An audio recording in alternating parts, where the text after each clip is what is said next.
एउटी युवती मिठो सपनामा हराएकी हुन्छन्। झ्यालछेउमा बसेर किताब पढ्छिन्, डायरीमा आफ्ना सपनाहरू लेख्थिन्। हावाको स्पर्शले उनको अनुहारमा मुस्कान ल्याउँथ्यो। दिनहरू रमाइलो नै थिए।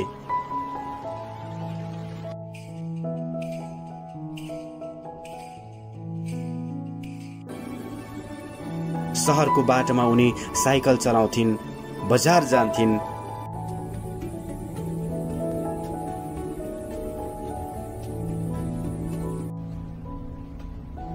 कस्मेटिक सामानहरू पनि किन्थिन्।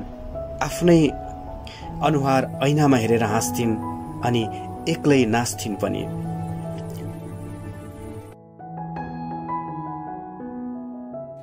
तर समय बदलिन्छ, साँझको उज्यालो अँध्यारोमा परिणत हुन्छ।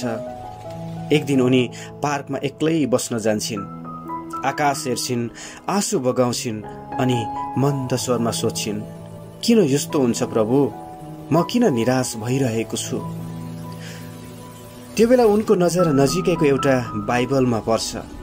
उनी उठ्छिन्, बाइबल खोल्छिन् र त्यसको उज्यालोले उनको अनुहारमा ज्योति ल्याउँछ।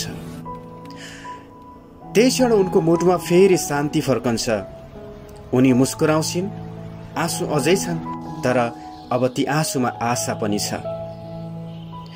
अर्को बिहान सूर्य उदाउँछ। उनी बाइबल हातमा लिएर चर्चतर्फ हिँड्छिन्।